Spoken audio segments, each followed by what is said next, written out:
بڑی علامتیں جو کہ بالکل خرق عادت کے انداز میں ہوگی، جن کا معاملہ جو ہے وہ آپ کے ناپ تول میں نہیں آ سکتا، آپ کی کیمسٹری فزکس اس کا جو ہے وہ نہیں کر سکتی، ادراک ہوگا یہ قیامت کی۔ ان میں نمبر ایک کیا ہے؟ ایک بہت بڑا دھواں آئے گا، پوری دنیا کو لپیٹے گا۔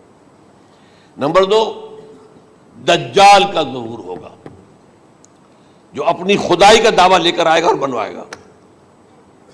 اس کے ہاتھ میں ہو جائیں گے، قبضے میں ہو جائیں گے سارے ذرائع پیداوار کے۔ اس کی طرف پہلا قدم اٹھ چکا ہو، ٹرپس کے نام سے معاہدہ ہو چکا ہے۔ کوئی ملک اپنا بیج پیدا نہیں کر سکتا، یہ بیج ہم نے ڈیولپ کیے ہیں۔ ان کے ڈیولپمنٹ سے پہلے تم ایک ایکڑ سے کتنی گندم لیتے تھے، آج کتنی لے رہے ہو؟ کس بنا پر؟ جینیٹکس کا جو کام ہم نے کیا ہے اس کی بنا پر ہو رہا۔ ہاں تو ہمارا حق ہے، اس کی رائلٹی ہمارے پاس آنی چاہیے۔ لہذا صرف ان اداروں سے، ملٹی نیشنل سے خریدا جائے گا بیج، اور بیج بھی وہ دیں گے وہ کہ جس سے جو فصل اگے گی وہ بیج نہیں لا سکتی، وہ بیج کا کام نہیں کر سکتی۔ جیسے آپ کو معلوم ہے کہ آپ کے ہاں جو گوشت کھایا جاتا ہے مرغے کا، تو مرغا وہ جو ہے اس میں، مرغا ہو یا مرغی ہو، اس کے اندر کوئی وہ کیفیت ہی نہیں ہے۔ ان کے انڈے جو ہے ان سے آپ بچے حاصل نہیں کر سکتے، ہے تو انڈا، دیکھنے کو تو انڈا ہے، لیکن وہ بنڈا جو ہے اس سے بچہ تو نہیں حاصل کر سکتے۔ ایسے ہی وہ گندم کا بیج دیں گے، نظر آئے گی گندم، لیکن اس کے اندر وہ صلاحیت نہیں ہے کہ اس سے جو فصل اگے گی اس کا نتیجہ جو ہے وہ بھی آپ لے سکیں۔ یہ ہونا ہے، اللہ جانے، قدم اٹھ رہے ہیں ادھر۔ پھر یہ ہے کہ دابۃ الارض، زمین سے ایک حیوان نمودار ہوگا، زمین شق ہوگی۔ ابھی میں کہہ رہا ہوں خرق عادت ہے، یہ چیزیں وہ نہیں ہیں جو ہماری کسی حساب کتاب میں جو باتیں پہلے آئی ہیں وہ تو حساب کتاب میں آ رہی ہیں، ساری سمجھ میں آ رہی ہیں، ساری چیزیں مشاہدہ ان کا ہو رہا ہے۔ لیکن یہ ہے کہ دابۃ الارض، یہ کہتے ہیں کہ کوہ صفا، اس میں تو نہیں ہے حدیث میں، کوہ صفا پھٹے گا اور اس میں سے ایک حیوان دابہ وہ ظاہر ہوگا، تو اسی لیے فرمایا ہے وَإِذَا وَقَعَ الْقَوْلُ عَلَيْهِمْ أَخْرَجْنَا لَهُمْ دَابَّةً مِّنَ الْأَرْضِ تُكَلِّمُهُمْ، تو ہم اندر سے پیٹ کے چیر کر زمین کے پیٹ کو ایک حیوان کو برآمد کریں گے جو انسانوں سے بات کرے گا، گفتگو کرے گا۔ نمبر 4، طلوع الشمس من المغرب، یہ بھی خرق عادت۔ سورج تو طلوع ہوتا ہے مشرق سے، غروب ہوتا ہے مغرب میں، لیکن اس وقت معاملہ الٹا ہو جائے، یعنی جو کائنات کے اندر جو گڑبڑ ہوگی کچھ سمجھ میں بات آتی ہے کہ یہ معاملہ جو ہے یہ تو اس پورے سولر سسٹم کو اگر بدل دیتے ہیں تو مشرق مغرب ہو جانا، مغرب مشرق ہو جانا، یہ سمجھ میں آنے والی بات ہے۔ اس کے بعد ہے عیسیٰ ابن مریم کا نزول، جس کے بارے میں آج میں نے گفتگو کی ہے تفصیل سے۔ یہ نزول ہونا ہے، یہ علامات قیامت میں سے حضور نے بیان فرمایا ہے، اور قرآن مجید کی جو اصطلاحات ہیں اس کے حوالے سے میں نص قطعی جو ہے وہ میں آپ کے سامنے رکھ چکا ہوں۔ پھر یاجوج ماجوج کا ایک معاملہ ہے، یہ میں ابھی اس وقت زیادہ اس پر بات نہیں کر سکتا۔ حضرت عیسیٰ علیہ السلام کے نزول کے بعد دو کام ہوں گے، یہودیوں کا قلع قمع ختم، تمام یہود، ایک کام تو یہ ہونا ہے، اور نمبر 2 عیسائیت کا ختم ہو جانا۔ عیسائیت کی نفی کر دیں گے، بھائی تم مجھے خدا کا بیٹا بنائے بیٹھے ہو، میں تم خدا کا بیٹا نہیں ہوں، میں تو اس کا بندہ ہوں، رسول ہوں، میں نے تم سے کب کہا تھا کہ مجھے خدا کا بیٹا بناؤ۔ نمبر 2 یہ کہ وہ خنزیر کو قتل کر دیں گے، یعنی یہ تم نے خنزیر کب سے کھانا شروع کر دیا؟ میں تو تم کو نکاح اجازت دے کر گیا تھا، یہ تو شریعت موسوی میں حرام تھا، اور میں کہہ کر گیا تھا کہ یہی شریعت تم پر لاگو رہے گی، ہاؤ کم تم نے کیسے یہ؟ آج بھی بہت سے رومن کیتھولکس جو ہے وہ سور نہیں کھاتے، وہ اس میں ہے ان کے اندر کچھ نہ کچھ بات جو ہے جو حضرت عیسیٰ کی تعلیمات کا کچھ اثر ان کے ہاں ہے۔ میں تو ایک مرتبہ، یہ 1971 کی بات ہے، 4-5 دن کے لیے برسلز میں رکا تھا، اس لیے کہ وہاں مجھے ایک صاحب نے خط لکھا تھا کہ وہاں ایک نوجوان ہے، ابھی اس ایمان لایا ہے، اور اس کے کچھ مسائل ہیں، ہم کوشش کر رہے ہیں ان کے مسائل حل کریں، آپ بھی جا رہے ہیں۔ میں انگلینڈ جا رہا تھا تو واپسی پر آپ ان کے یہاں چند دن ٹھہرے، میں حیران ہوا۔ ویسے اس نے مجھے اپنے گھر ٹھہرایا نہیں، اس لیے کہ ماں باپ تو اس کے کرسچن تھے، اور پولیس کا چیف آفیسر اس کا باپ تھا، چیف آف پولیس فورس۔ اس نے مجھ سے ایک دن کھانے پہ بلایا، میں ہوٹل میں ٹھہرایا مجھے، اس نے کہا آپ اطمینان سے یہاں کھانا کھائیں، اس گھر میں نہ آج تک کوئی شراب کی بوند آئی ہے، اور نہ ہی کوئی بوٹی آئی ہے سور کی، رومن کیتھولکس۔ اب اکلوتا بیٹا تھا یہ عبد العزیز، اس نے بعد میں نام رکھا، وان کینٹر اس کا نام تھا جو کہ اوریجنل تھا، پھر اس نے نام رکھا عبد العزیز وان کینٹر، پرانا نام بھی بحال رکھا۔ نہایت نیک، نہایت خوبصورت، 28 سال کی عمر تھی، اور اس وقت میں نے دیکھا تھا کہ اس کی فقہی معلومات جو ہے میری معلومات سے 10 گنا زیادہ۔ اس کی وجہ کیا ہے؟ وہ گیا تھا موراکو میں ایز اے ٹیچر ملازمت کرنے، پیسہ کمانے، وہاں وہ مسلمانوں سے اس کا ہوا رفع ضبط ہوا، اسلام کی تعلیمات سامنے آئی، اسلام لے آیا۔ اب اکلوتا بیٹا ہے، اور ماں باپ جو ہے کرسچن کیتھولکس۔ جب وہاں سے واپس آیا تو پھر کہتے ہیں کہ ہمارے درمیان ایک معاہدہ ہے، وی آر لیونگ ٹوگیدر، لیکن یہ معاہدہ ہے ہم مذہب پہ بات نہیں کریں گے، بس باقی جو بھی ہے وہ ساتھ رہ رہے ہیں۔ لیکن میں حیران ہوا، مجھے معلوم نہیں تھا۔ اچھا، اس کے بعد اس نے جب اسلام کا فیصلہ کیا تو اس کے سامنے سوال آیا کون سی فقہ اختیار کروں؟ تو اس نے بڑی جو ہے تھورو اسٹڈی کی ہے تمام فقہوں کی، کمپیریٹو اسٹڈی، ان کو کرنے کے بعد پھر فائنل فیصلہ اس کا یہ تھا کہ حنبلی فقہ میں اختیار کروں۔ چاروں فقہوں میں سب سے لیٹسٹ حنبلی ہے، یعنی حنفی نمبر 1، پھر مالکی نمبر 2، پھر اس کے بعد شافعی نمبر 3، پھر یہ امام احمد ابن حنبل ہے۔ اور امام احمد ابن حنبل کے زمانے تک احادیث بہت بڑے پیمانے پر جمع ہو چکی تھی، جبکہ ابھی حضرت امام ابو حنیفہ کے زمانے میں کوئی اتنا زیادہ جو ہے حدیث کا بھی ذخیرہ نہیں بنا تھا۔ اسی پر تو لوگ حیران ہوتے ہیں کہ زیادہ حدیث امام ابو حنیفہ کے علم میں نہیں تھی، لیکن مجال ہے کہ ان کا کوئی فتویٰ جو ہے کتاب و حدیث کے، کتاب اور سنت کے خلاف ہو۔ اگرچہ انہوں نے صاف کہا کہ اگر تم پاؤ کوئی ایسی سچی حدیث، پختہ حدیث جو میری کسی رائے کے خلاف ہو تو میری رائے کو دیوار پر دے مارنا اور اس صحیح حدیث کی پیروی کرنا۔ لیکن ویسے اس کے بعد یہ کمال یہ ہے کہ بہت ہی کوئی شاذ معاملہ ہے کہ جس میں ان کا کوئی فتویٰ وہ کتاب و سنت کے منافی ہو یا سنت کے منافی ہو۔ کتاب پہ تو سوال پیدا نہیں ہوتا، کتاب تو ساری ان کے سامنے موجود تھی۔ اس کے بعد یہ ہے کہ یاجوج ماجوج، اصل میں بتا رہا تھا آپ کو کہ جب عیسائیت بھی ختم ہو گئی، یہود ویسے ختم ہو گئے، استیصال ہو گیا، جڑ کٹ گئی، اب عیسائیت گویا کہ اسلام میں ضم ہو گئی، عیسائیت مذہب ختم، یہودی خود ختم۔ اب یہ طاقت کتنی ہو جائے گی؟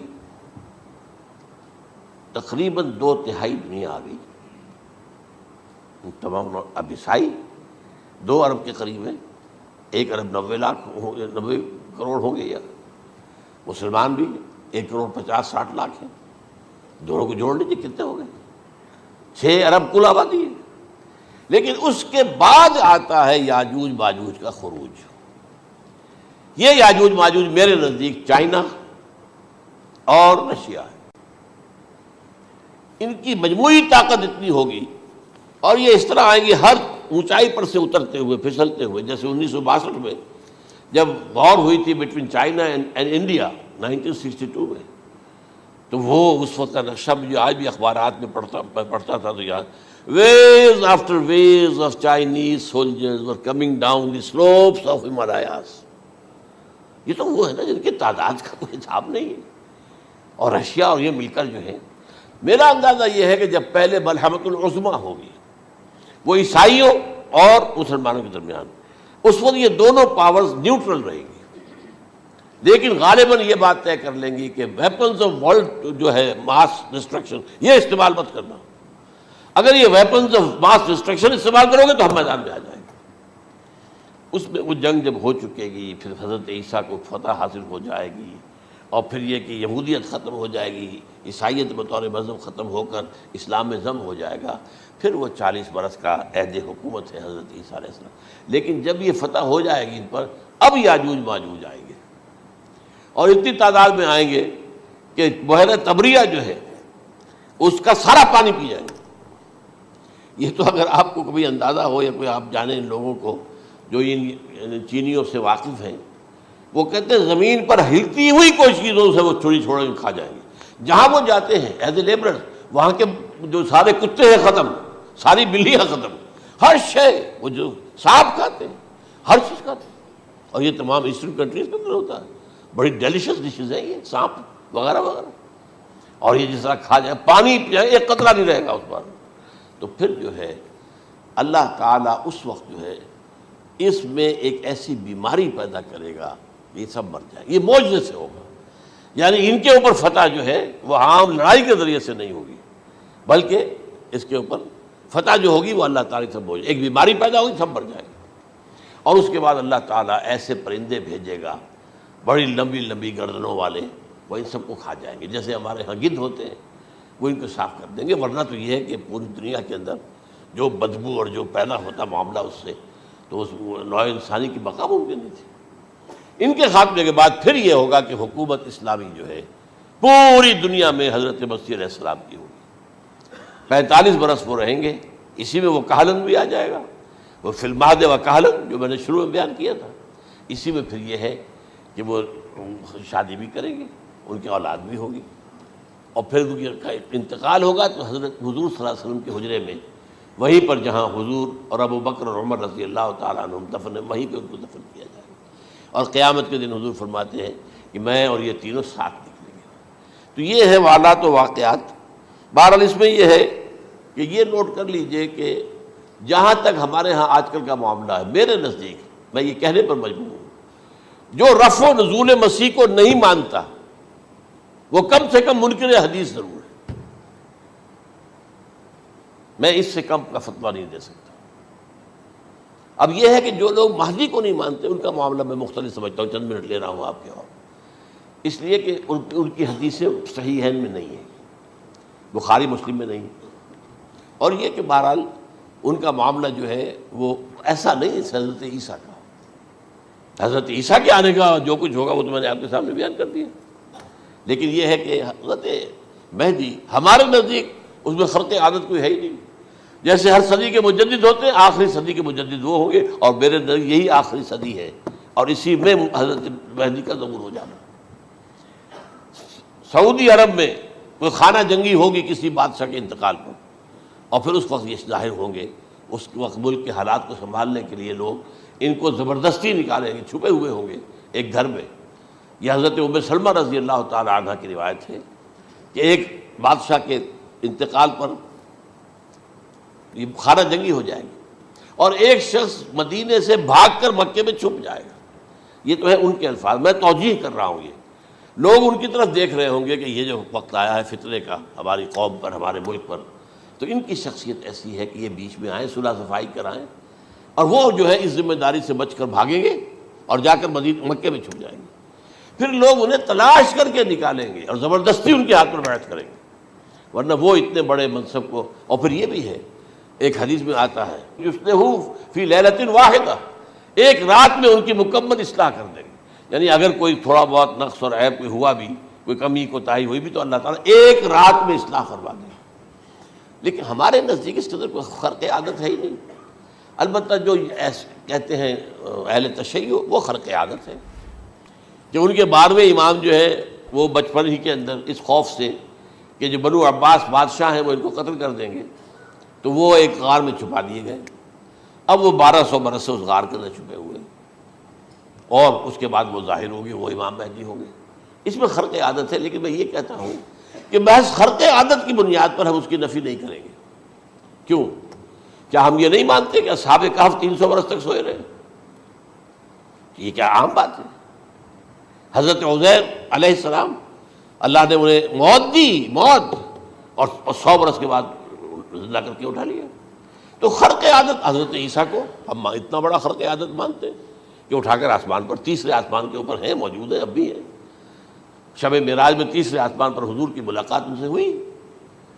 تو یہ خرق عادت کی بنیاد پر نفی نہیں ہم کرتے، ہو سکتا ہے، لیکن یہ کہ اس کے لیے ہمارے پاس کوئی دلیل نہیں، کوئی احادیث نہیں، کچھ نہیں، اس لیے ہم اس کو نہیں مانتے۔ البتہ خود وجود جو ہے حضرت مہدی کا وہ کوئی عجیب بات نہیں ہے، وہ تو جیسے پہلے بھی آئے ہیں ہمارے مجددین، ایسے مجدد ہوں گے اور دین کو تازہ کر دیں گے۔